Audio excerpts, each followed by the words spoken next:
Uh, Thank you, Mr. President, Your Excellencies, ladies and gentlemen. And by the way, it is a saying in English that it is the prerogative of an intelligent mind to change their opinion.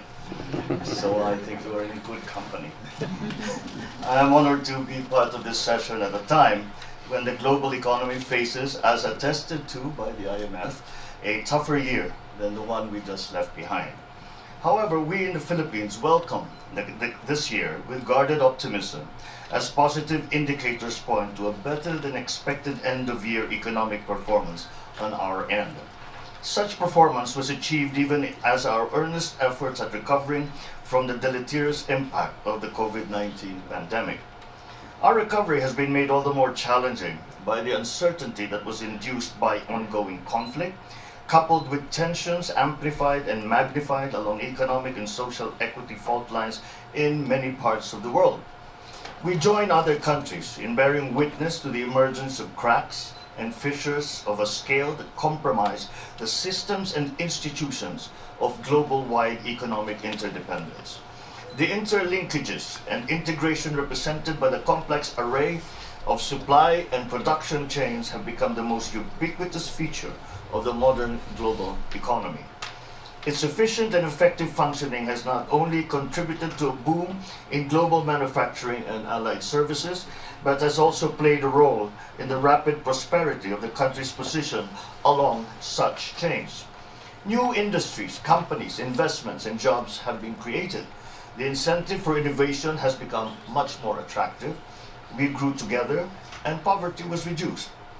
But the confluence of forces that bore upon us the past years magnifies the differences and have shown the vulnerabilities in the underlying infrastructure that facilitate global supply chains. We have a perfect example here from the comments of PM De Croo, where he highlights the problem with the energy supply of Europe, whereas perhaps in Asia, the problem manifested itself in food supply and food affordability. Whether natural or man-made, such disruptions and breakdowns have catastrophic implications for global business. So I'm pleased to share with you that this government that I have been putting together has put forth policies and executed strategies intended to boost both robustness and resilience of often quite complex, interconnected global supply and production chains. We do this by addressing our ability to keep the wheels of economy going amid severe disruption and our ability to bounce back from adversity. The Philippine economy will post growth of at least 7% for last year, the highest in ASEAN and one of the highest in the Asia-Pacific region, supported by strong macroeconomic fundamentals and prudent fiscal policies. We have been making connectivity a priority, whether traditionally by land, sea, and air, and now, of course, in the digital and meta realm. The Philippines recognizes the importance of mitigating the impact of climate change on economic growth and resilience. To this end, it is our top priority to design and build climate-resilient infrastructure, programs, and projects. We have allocated 9% of our national budget towards initiatives to support conservation, climate change adaptation, and disaster risk reduction.